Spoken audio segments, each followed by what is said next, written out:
Welcome to the Ngshaco Alzade Heritage House. My name is Ismail Alzade. This house was built by my great-grandparents, Ambassador Manuel Alzade and his wife, Emilia Ngshaco.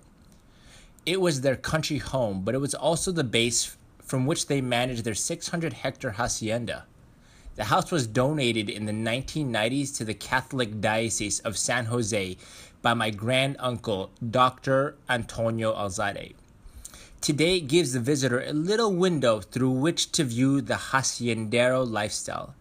That is an integral part of the history of Nampiquan, Nueva Ecija, and Central Luzon. The largest hacienda of all to emerge in the late 19th century was the Hacienda Esperanza. It encompassed territory in 4 provinces: Pangasinan, Nueva Ecija, Tarlac, and Mountain Province. Queen Isabella II extended a royal grant to a Spaniard in 1863, and subsequently, about 1877 to 1878, the estate was purchased by Don Francisco Gonzalez.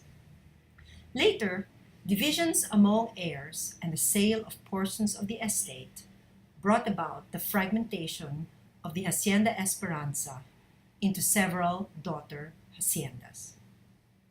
The 39,000-hectare Hacienda Esperanza was all forest and had no settlement. Don Francisco Gonzalez had been its manager until he bought out its original Spanish owners. Hacienda Alzate was a granddaughter of Hacienda Esperanza. Most of you have heard of Hacienda Luisita, and according to Renato Constantino in his book, A History of the Philippines, I quote, "The royal land grants were responsible for 2 huge haciendas in Luzon, Hacienda Luisita and Hacienda Esperanza. The Hacienda Luisita in Tarlac, which encompassed Tarlac, La Paz, Concepcion, and Capas, was given to the Tabacalera Company in 1880.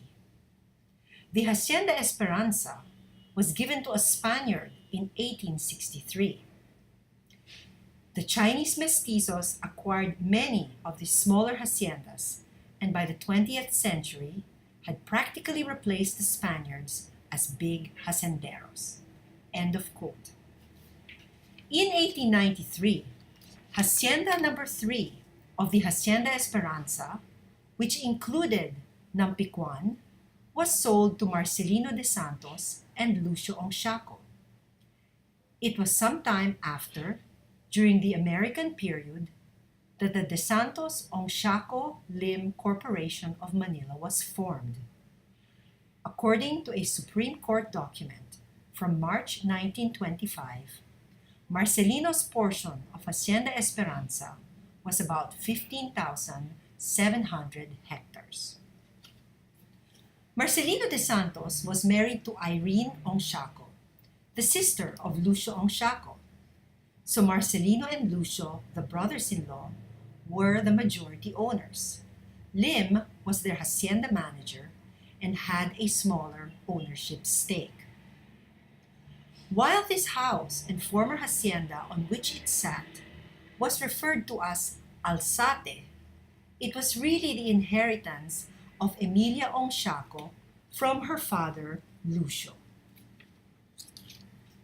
The abuses of the hacienda system imposed by the Spaniards are well noted, and there is no question that certain Spanish, Chinese, and Filipino groups benefited from this system more than others. However, American professor of political and social change Bernard Kirkvliet, in his 1977 book, The Hope Rebellion, A Study of Peasant Revolt in the Philippines, notes in Nueva Ecija that, I quote, "In this type of landlord-tenant relationship, the tenancy system was judicious and that their landlord's requests were legitimate. Even though they worked hard and lived in poverty, they did not feel exploited. The commonly heard judgment among older tenants in San Ricardo and surrounding barrios was that the old hacenderos were generous and good men. They had reciprocal relationships that carried both benefits and obligations. End of quote. In this exhibit, you will see the pictures and interview excerpts of some of the former employees of the Ongsiaco Alzate family and what they had to say about how they were treated. This was a family that exemplified the generous old hacenderos. The exhibit starts during the late Spanish period, from the 1889 Bulletin of the Sociedad Geográfica de Madrid, the equivalent of Spain's National Geographic at that time. You will see some interesting trivia, such as the annual expense of and cost of various goods for a typical Filipino family in Nueva Ecija during the late 1800s. You will see the great diversity of trees and crops that grew naturally in the area, and even the types of crimes and Guardia Civil complement that existed in Nueva Ecija during the period. In the next part of the exhibit, you will see pictures of the Ongsiaco and Alzate families. Manuel Alzate was a prominent government official in the mid-1900s and served as Philippine ambassador to Rome and India, Philippine Consul General to Hawaii and Australia, and Assemblyman for Nueva Ecija. His wife, Emilia Ongsiaco, played a pivotal role in supporting his career and raising their three sons, Ismael, Antonio, and Eddie. In these pictures, you will appreciate the important and prominent role that the Philippine nation had in global politics at that time. Finally, you will see pictures and interview excerpts of descendants of the Alzate Ongsiaco family and their memories of this house that is, by its survival, a unique and valuable piece of Philippine history.